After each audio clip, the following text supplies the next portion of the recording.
ప్రభుత్వం నుంచి రావాల్సిన భారీ బకాయిల కారణంగా ఆంధ్రప్రదేశ్లోని నెట్వర్క్స్ హాస్పిటల్స్ కీలక నిర్ణయం తీసుకున్నాయి.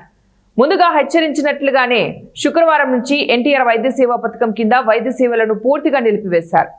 2700 కోట్లకు పైగా బిల్లులు పేరుకుపోవడంతో ఆర్థికంగా హాస్పిటల్స్ ను నడపలేమని ఏపీ స్పెషాలిటీ హాస్పిటల్స్ అసోసియేషన్ స్పష్టం చేసింది.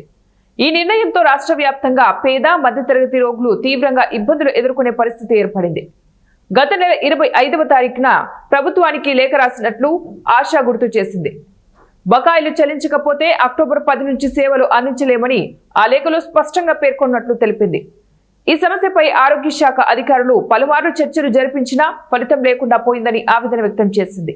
ఎన్నిసార్లు విజ్ఞప్తి చేసినా అదిగో ఇదిగో అంటూ హామీలు ఇస్తున్నారే తప్ప బకాయిలు విడుదల చేయడం లేదని ఆశ ఆరోపించింది. మంత్రులు, ఎమ్మెల్యేలు, కలెక్టర్లను కలిసి తమ గోడు వెళ్లబోసుకున్నా కూడా ప్రయోజనం లేకపోయిందని, అందుకే ఈ కఠిన నిర్ణయం తీసుకోవాల్సి వచ్చిందని వివరించింది.